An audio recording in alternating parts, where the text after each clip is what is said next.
Jaundice মানে যকৃতের প্রদাহ বা হেপাটাইটিস। এটি আসলে কোনো রোগ নয়, রোগের লক্ষণ। জন্ডিস হলে রোগীর কী পথ্য হবে তা নিয়ে অনেকের ভেতর ভ্রান্তি রয়েছে, যার কোনো ভিত্তি নেই। জন্ডিস হলে এমন খাবার খাওয়া উচিত যাতে যকৃৎ কিংবা পিত্তথলির উপর কোনো চাপ না পড়ে। অল্প করে একটু পরপর সঠিক খাবার খেলে এবং পরিশ্রমে থাকলে এমনিতেই জন্ডিস সেরে যায়।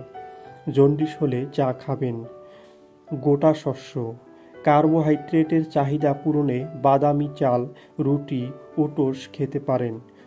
গোটা শস্যে প্রচুর আঁশ, ভিটামিন থাকে যা ক্ষতিকর টক্সিন বের করে দেয়।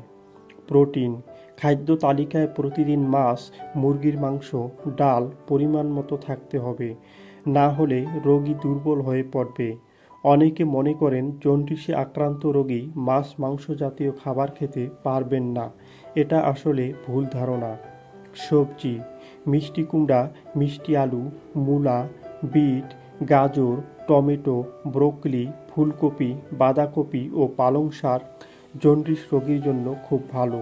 ফল, বেরিস, পেঁপে, তরমুজ, আনারস, পাকা আম, কলা, কমলা, জলপাই, অ্যাভোকাডো, আঙ্গুরের মতো সহজপাচ্য ফল প্রতিদিনের খাদ্য তালিকায় রাখতে পারেন।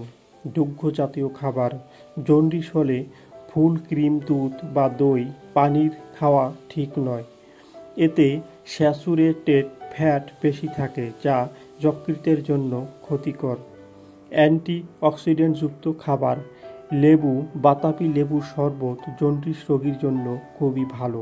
এগুলো শরীরে পানির চাহিদা পূরণের পাশাপাশি রোগ প্রতিরোধ ক্ষমতা বাড়ায়।